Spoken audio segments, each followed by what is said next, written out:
host that every year. So we went to the Hobgoblin Barn at just west of Red Wing, where owned by Gary Stone, who makes harps. It's actually a harp factory, but it has an upper level stage where we have events. He has a lot of music events there, but it worked great for Peacestock. And we did that until 2020 when COVID arrived, and then we had to go online for 2 years. And we didn't have another live event until 2022. And that year, it was held in September, when normally we held our events in July. The reason we had it in September is because the Golden Rule sailboat, Desert Beach sailboat, have you heard of it? It was in Minneapolis, and then it went to the next stop was in Red Wing. So that's why we chose to have a Peacestock with their arrival in Red Wing. And in 2023 it was also held in Red Wing at Red Wing Central Park. It's an outdoor amphitheater. And luckily we had good weather both times, so it went well. But now I'm glad it's come up to Minneapolis, because I would say probably 3/4 of the attendees at our events were always from Minneapolis, St. Paul. So why not have it up here? So I'm sure you appreciate it, the less driving anyway, I hope so. But we've had some very notable speakers over the years. I want to list some names here. Dave a couple times, and also Jack Nelson Palmer has spoke twice. So we've had many great presentations, and a lot of them been videotaped since 2011. And you can go to our website, which is peacestock.org, and go to our archive videos, and they're all pertinent to today. So you could listen to them, and there's like information you need today. So check that out if you can. And this event will be televised as well, and will be up on the website too later. So I want to show a video now of the history of Peacestock since 2011. Okay, I'm gonna play that song while we do. Let's watch the video here.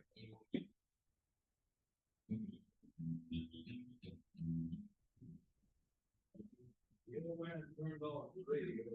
Another year talk about maybe he has turned to lay his life down. When you play your voice, you for asking what is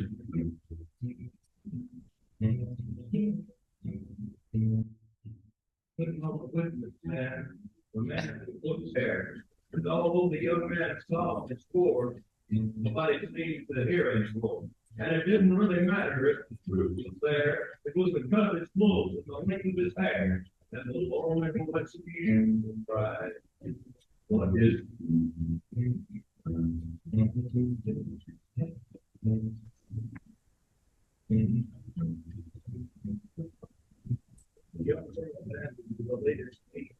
well, you wait for your first beat.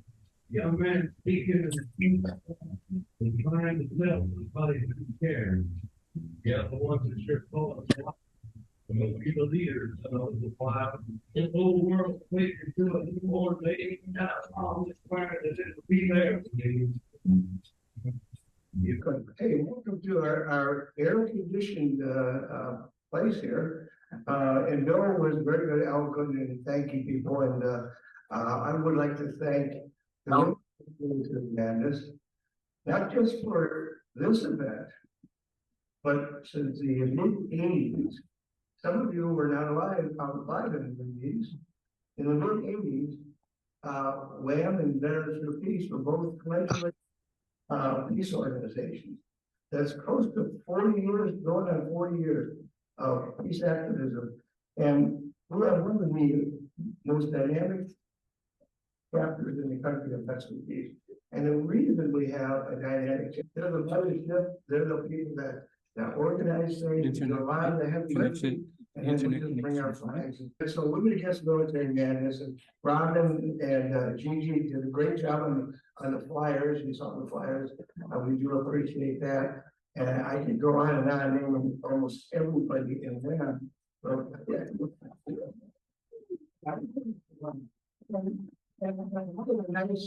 Nice warm round of applause for all the years when we lead this. I don't think so.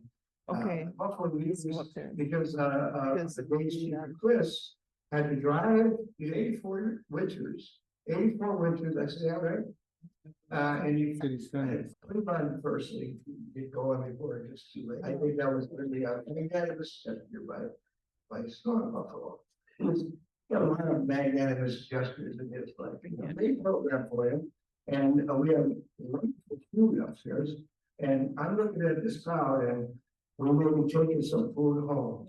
But you know, I hope you have an appetite to eat hearty, because after Chris's speech, then we're gonna have the buffalo leaders up there, and then we're gonna feed it up to the kitchen in a dining room and feed our faces. And then we'll come back for the evening program. And the evening program, Mnar Adley, and Mnar, how many of you ever heard that Mnar speak? I know she spoke at Ram a few years back, and I saw her then, saw her just recently at the UNAC convention. And she's good, she's got a powerful story.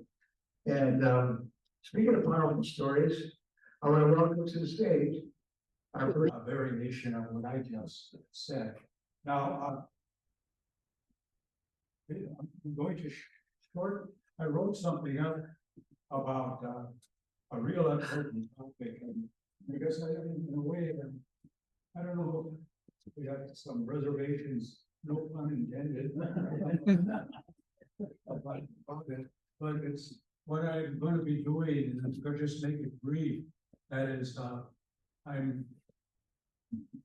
spent about 7 or 8 years with the International Association of Genocide Scholars, and I went all over the world and listening to these experts, and also I presented as well, presented on the genocide of the Dakota people of Minnesota, and also in the genocide of the Indigenous peoples of the United States. And so a number of countries around the world. So it was a good experience for me. But what I really learned was what constitutes genocide. And I listened to these experts and then a number of times and watched videos. And I came up with, because to me, what happened to my people, the Dakota people here in Minnesota, Makoche, land where the waters reflect the skies. That's my translation. Dr. Charles Eastman, another fellow Dakota, and also he belongs to the same fire of the Ochetishakoe, the 7 fires. We belong to the Wahpeton, dwellers in the leaves, and he belongs to that. And his definition of Minnesota Makoche was land of sky blue waters. And some of you, I know, you were lucky enough to have consumed drinking water. And then what I tried, I don't talk too much about that because that guy named Theodore Ham from St. Paul, he sold beer and used land of sky blue waters on that, and that's turned out to be a scourge of our people, and affected me. I know I had a 10-year alcoholism career, and but I had 2 treatments. Went to 2 treatments, and the second one took, and so I've been sober for about 45 years now. So I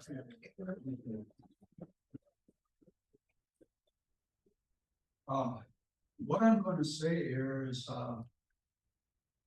just mention the 6 and just make a couple of comments about each, and then what I want to do, and I'm going to mention an idea that Laura Buffalo mentioned. Anyway, this was all during the administration of Alexander Ramsey. And of course, there's a county here across the river that's named Ramsey County after him. And of course, for us, he killed a whole lot of us. Maybe he didn't shoot us himself or hang us himself, but a lot of terrible genocidal acts were perpetrated against the Dakota people. Like I'd like to mention one 150-mile forced march of 1,700 Dakota, primarily women, babies, children, and elders on November 7th through the 13th, 1862, from southwestern Minnesota, around Morton, Minnesota, and Redwood Falls area to the concentration camp site at Fort Snelling.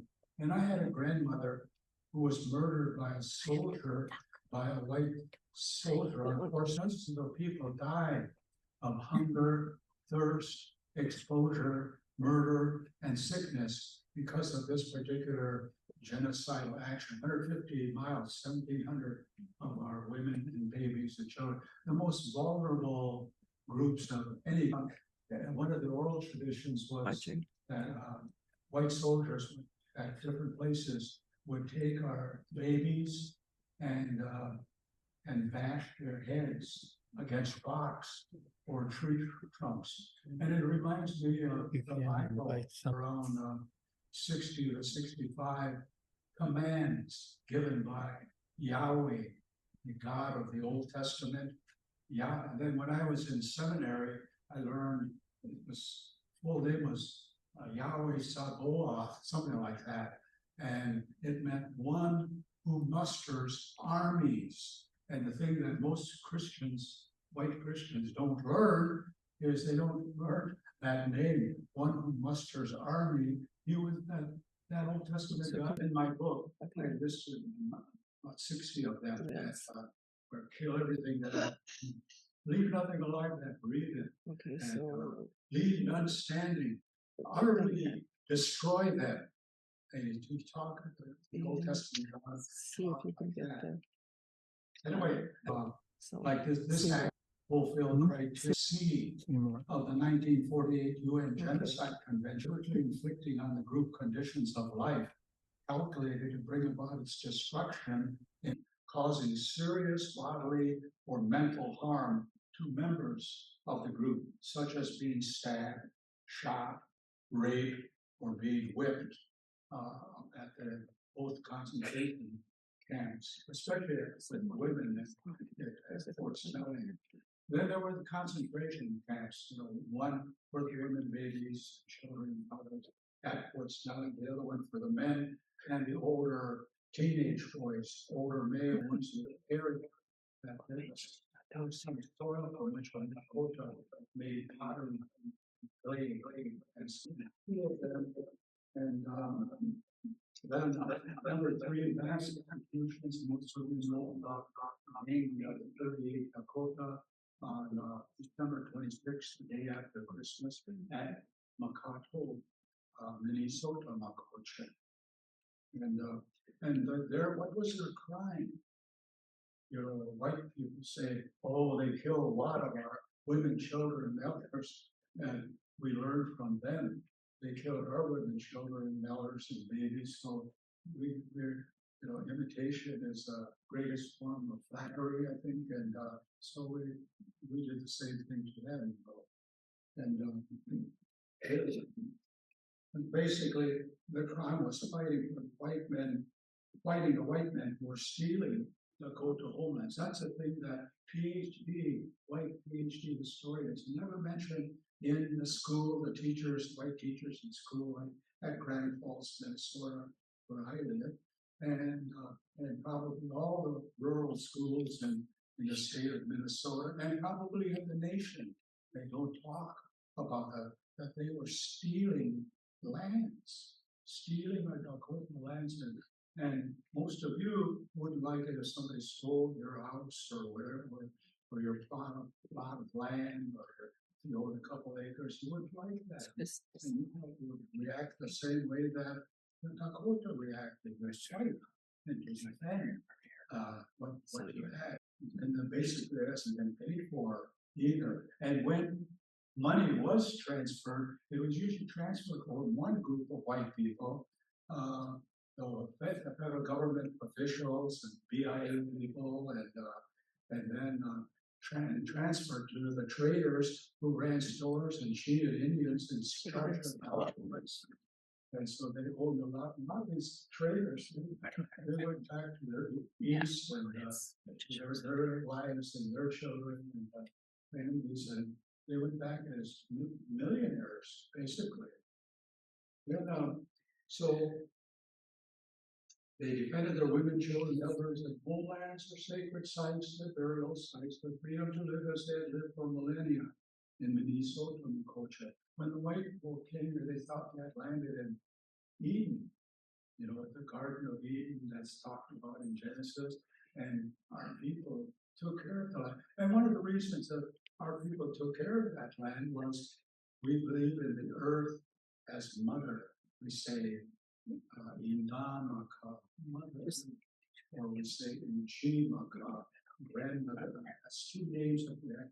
And from what I gather from all my travels and conferences and meeting people from all what I call the Indigenous hemisphere, now known as the Americas, that most of the Indigenous people have the same belief. They believe in the earth as mother. So they showed respect to the earth and did not do the things that has happened in the past 532 years where to me, the white man has done an excellent job of destroying and polluting and contaminating the earth, the waters, the lands, and brought us to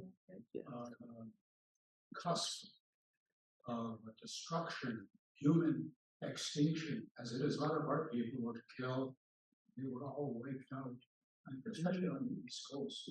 Well, anyway, I'll continue. I just want to mention the other three, then I want to mention my idea.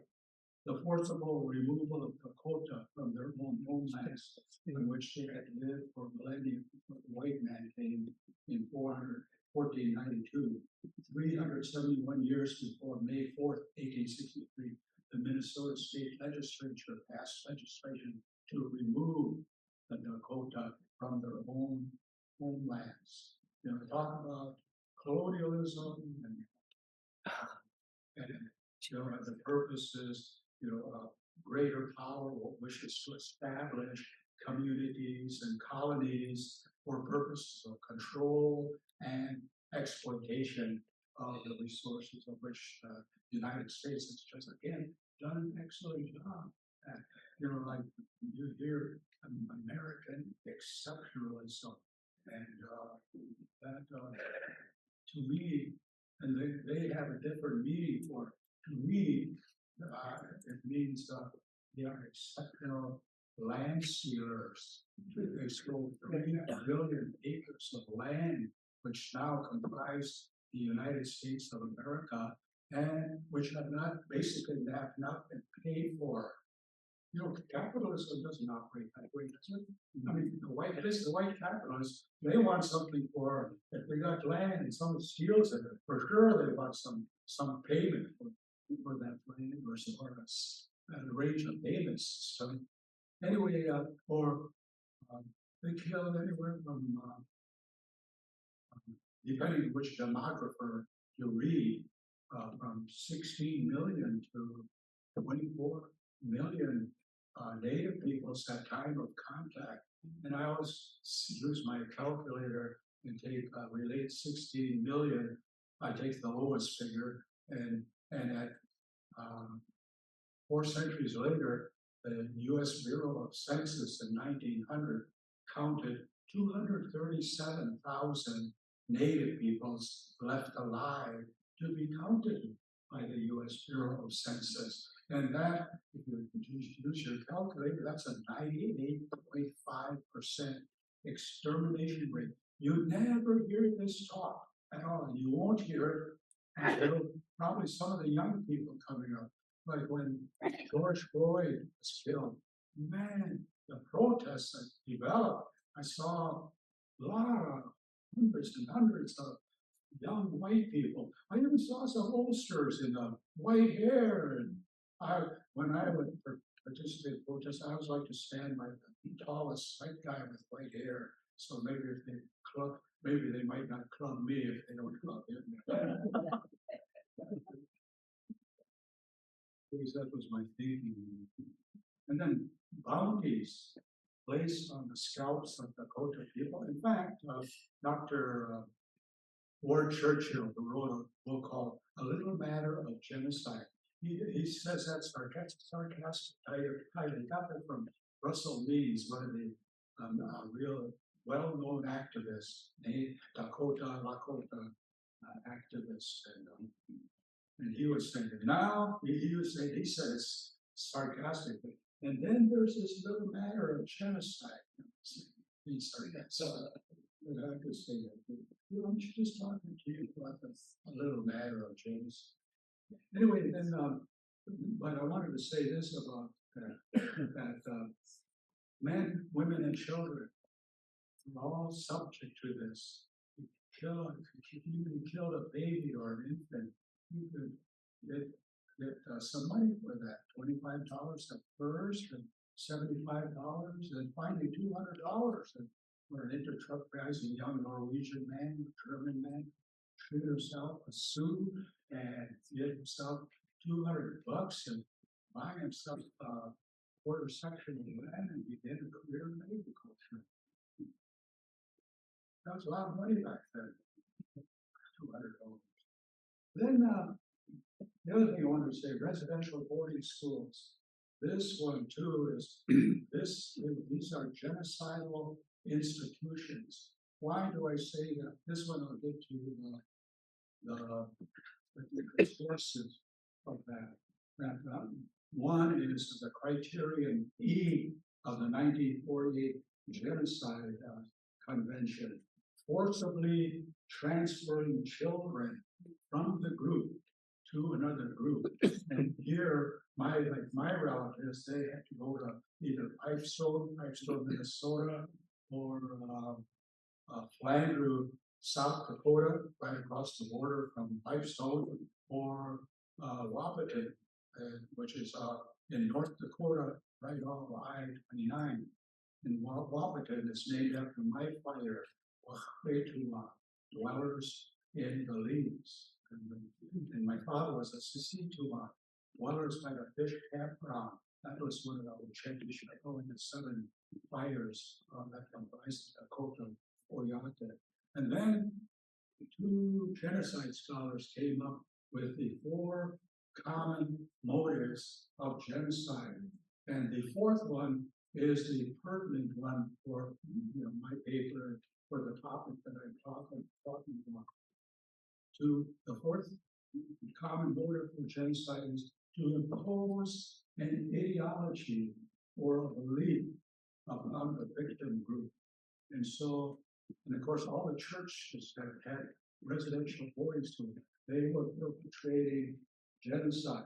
Christianity is a religious ideology which was forced upon, coerced, and imposed upon the vulnerable, innocent, and defenseless Native children, the victim group. They couldn't fight back. They were just victims.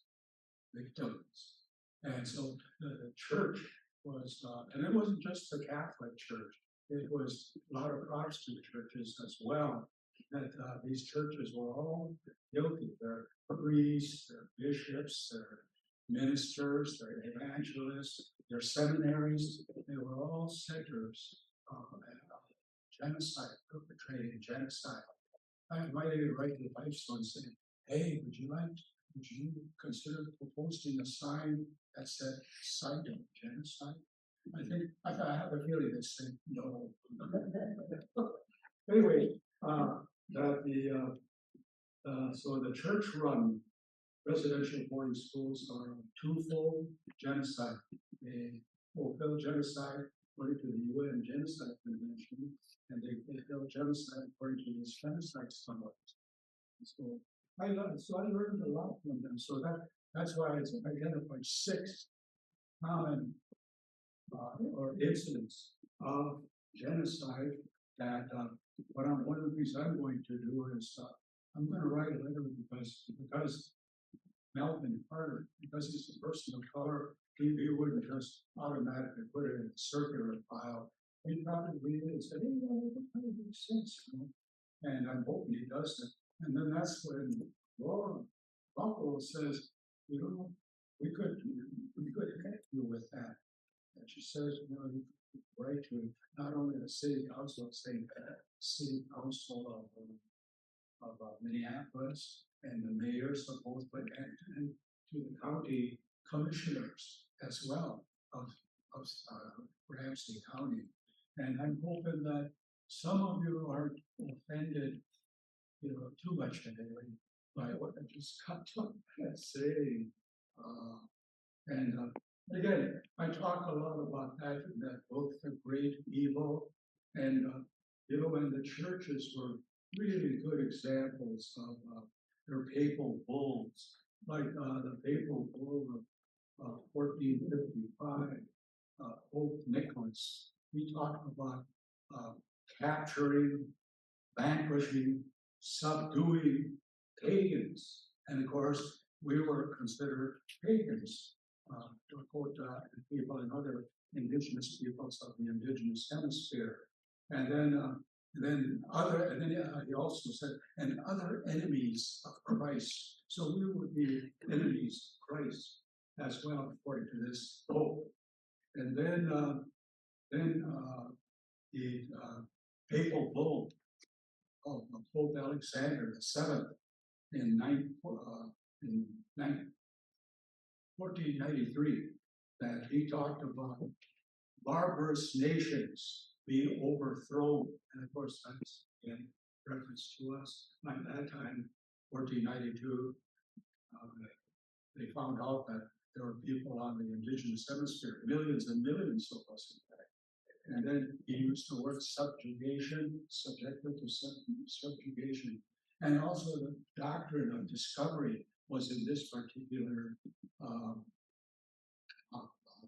papal bull, where the princess, P-R-I-N-C-E-S, princes, if they found a land and there was only just native peoples living there, they could claim it for themselves. But if another nation, your white nation, was there, then you would honor their possession of that land. And that was that doctrine of discovery, that it had a spiritual basis now to justify stealing all our lands, 3 billion acres of land. And they could use your Bible, supposedly the Word of God, the Word of the Lord. Then the last paper, these I pointed out these three because those were the three that did the most damage to us. Like the Sublimus Dei, in 1537, Paul III, he talked about evangelization, courage that of the indigenous peoples and of the native peoples. And then he said that native peoples are truly men. And I just said, when I read that, I said, oh, thanks a lot. We didn't need you to say that. And the truth, really were people. So anyway, those are three of them that really, and that one there, evangelization, that fulfills what Christ called, what Christ is now called, what Christ said and is now called the Great Commission, Matthew 28:19. And I'm quoting from the New King James Version, which says we're to change, make Christians of all the nations, make disciples of all the Christians. That's the Great Commission. So this was kind of open season and stealing Dakota lands and other indigenous people's land. And so anyway, I'd like to change that name. I even have a suggestion for a name. it would be Indonesia Ska. And in Dakota, that would mean the White Cliffs. And that's our ancient name for St. Paul area. And to me, I think White Cliffs County, I think that's beautiful. It's certainly better than that killer ranch.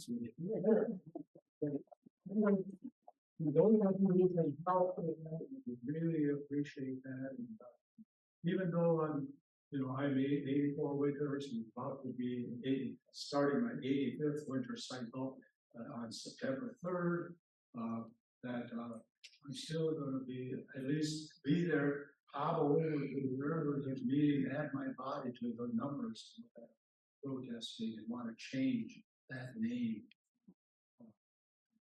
The name of the genocide there. That's, by the way, another word terminology I learned from going to associated with the International Association of Genocide Scholars. I learned genocidaire, which means perpetrator of genocide, and Ramsey was a genocidaire. Thank you for listening.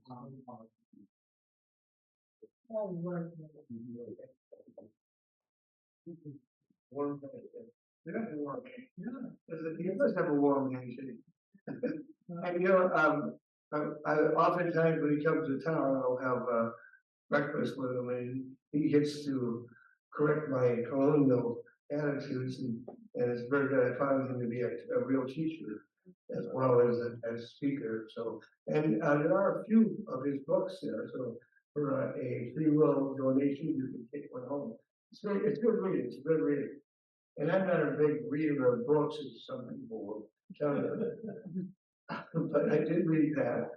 I did read that book. But so thank you for once again for coming out and participating. It's been a very participatory activity because half the people here were putting chairs up and bringing food up. So it's almost like it's like a communal effort, and I do appreciate I did give Wham a lot of love, which they deserve.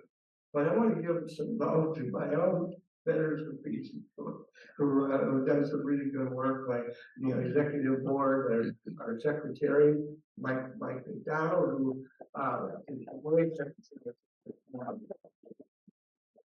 They didn't want to need coffee. I said, Mike, to have my coffee, I need to freshen this up. And then Penny Gardner, who's our treasurer, who keeps the whole thing together. And then our vice president, who someday will be president of the country. And Mike Madden. And when you don't know that Mike Madden was a veteran vice president, everybody knows him as the Assange guy. The living, put aside. Yeah, I would think for free letter belts here. Yeah. Are you enjoying that right now? John, did you know that? I think you did.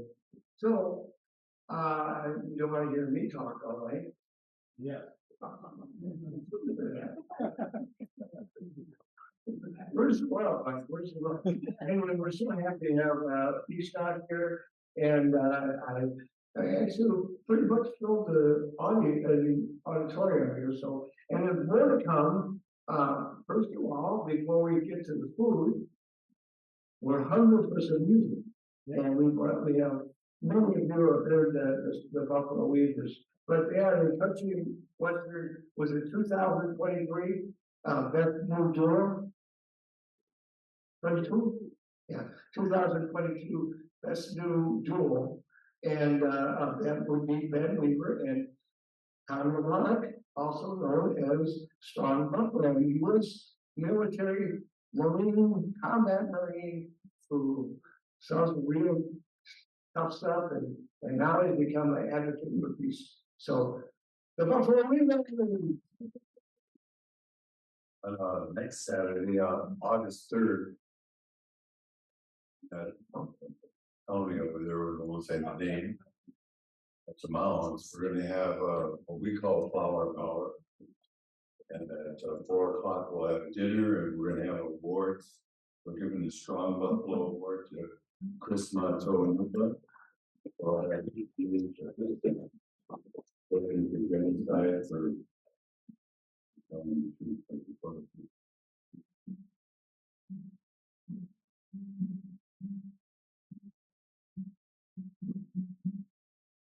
sort of fun is called invisible.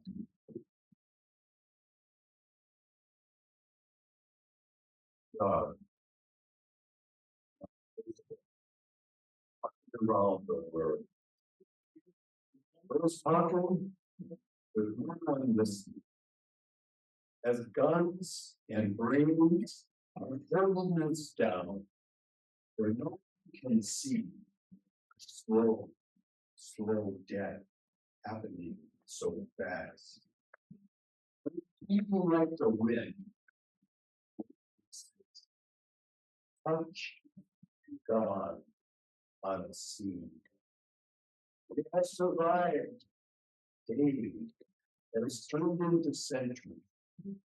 God gave us this land to share, and we have. It's not manifest destiny for Americans and Europeans have the right to this land to enter freely everywhere in the world. It's a common destiny that has brought everybody here to the land of the native people here. It was the world's refugee for over 500 years. And why stop now? We need to have common destiny. God, invisible. Invisible walking along the world was talking to no one listening. Touch and God unseen, invisible. We always do for Dave Logs and it's called the other side of the dream.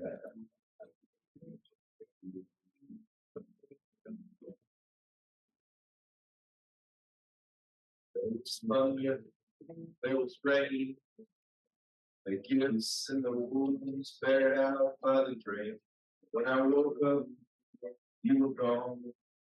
A bird in the window and mud in the yard. I couldn't tell which side of the dream I was on. Wink and a nod to the formless realm. I walked into the place where the story flows back on itself. I tried to find some way to grieve. The shooting ravens to my feet where they call over the trees. This time my feathers were real. And the lantern I carried chased my shadow all night in the field, but I couldn't tell which side of the dream I was on.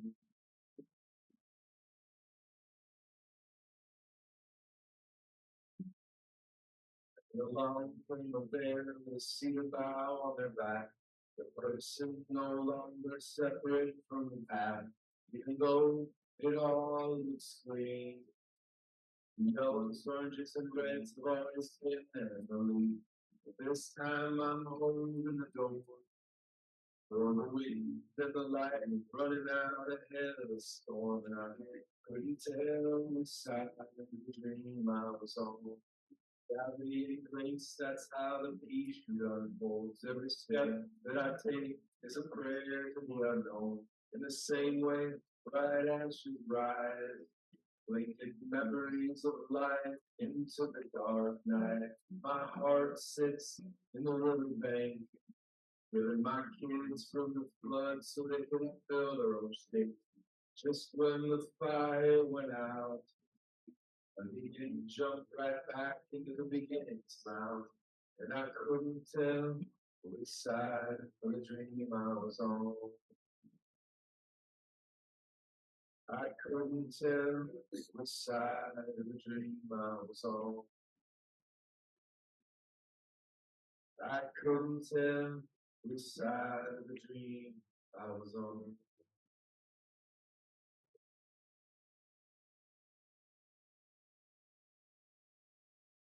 Couldn't tell how many sides there are. This one's called Side. From a piece that I wrote called Just a Revolution. This is the little short excerpt.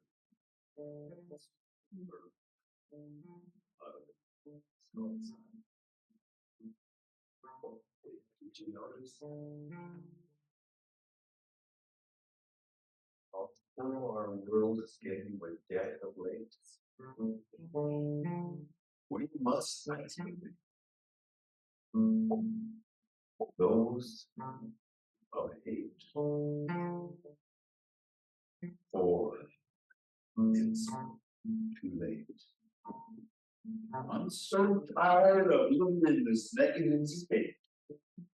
No. No. This cannot be the right way to move. No.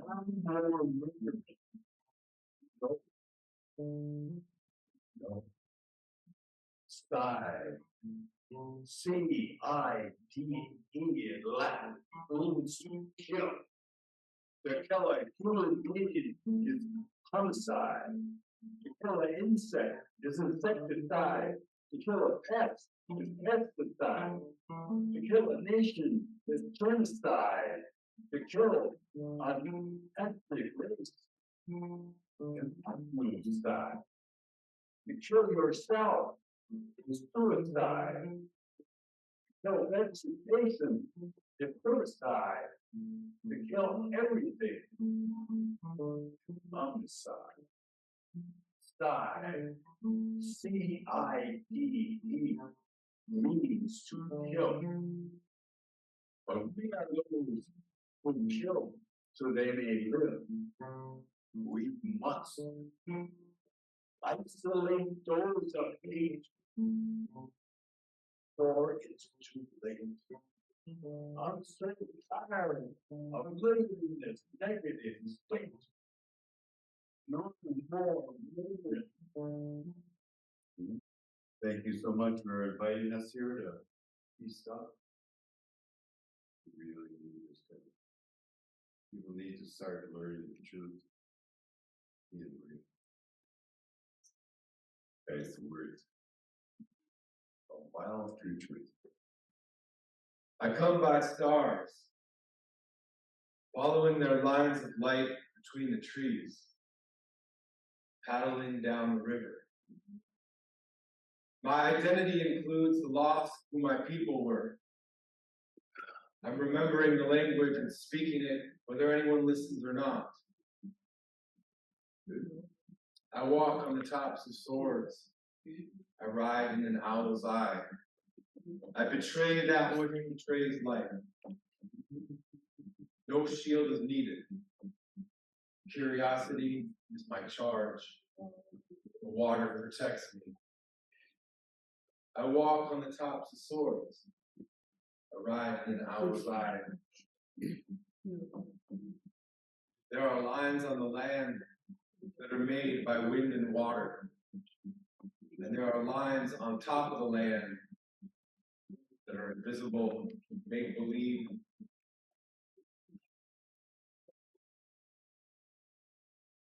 I betray that which betrays life. Walk on the tops of swords. Ride in an owl's eye. I know that those lines on the land that are made by water or air, they reveal the truth. And there's an illusion going on. But when we look to those lines, even if it's off to the side of the highway when we're stuck in a traffic jam, we can see the truth. And if we accommodate the truth, then we starve the illusion. I betray that which betrays life. I walk on the tops of swords, and I ride in an owl's eye. And I will die like I live, to be human in a time like this. I'll die like I live, to be human in a time like this.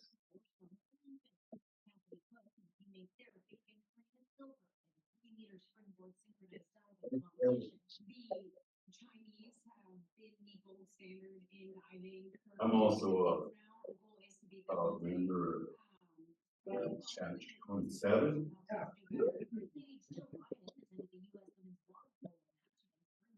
Vietnam got the word of peace.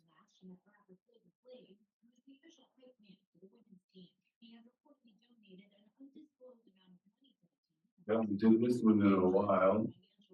I have heavy titles in my poems. This one's called The Spot. We often refer to it. Spot. Each of them. When did you put there again? There, I'm at that spot, right? We all know it. And we all should. He loves it. But others love it too. But it's that special place that we seem to take for granted. When others are running away from violence, avoiding difficult times, enduring losses, just yet they're inspirations, dangers and fears, just like that spot. It's in our lives, it's in our minds, it's in our hearts, deep inside. Part of the soul. Where there are no borders. Shouldn't be lost or separated by paper, by laws, or by ways, denying that spot. That we should be open and free for one and all. That beautiful spot that lives and will always be our dream of our dreams. So come on, come here to the home of the American Indian.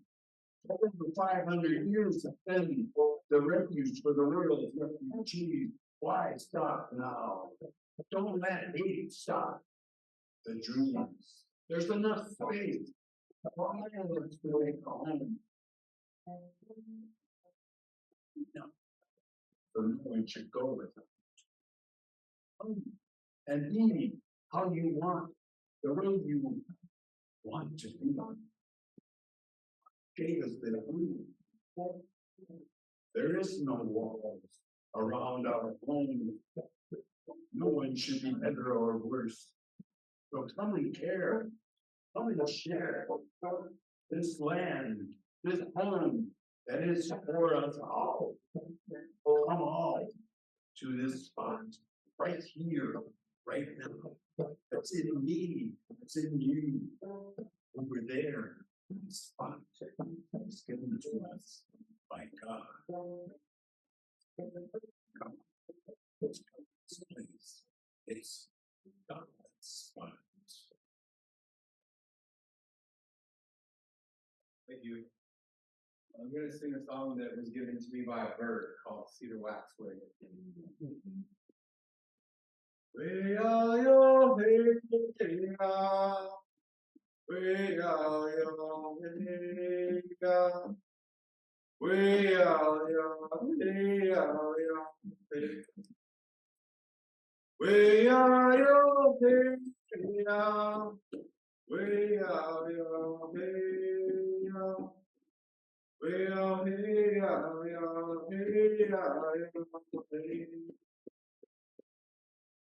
We are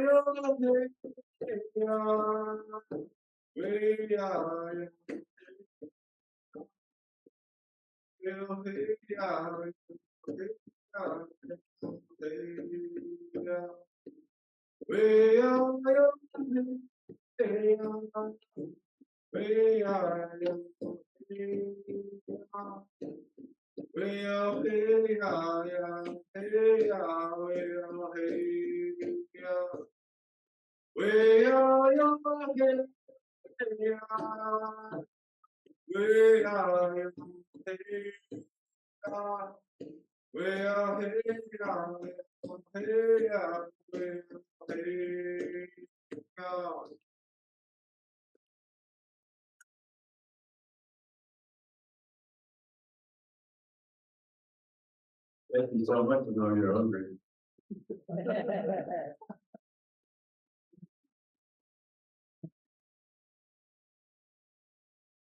I heard we were supposed to be a lot of it upstairs. Yeah. We'll close it to those all wipe into tears. It's the ceremonies that we have that helps people. They can't get over stress, no, so. Data.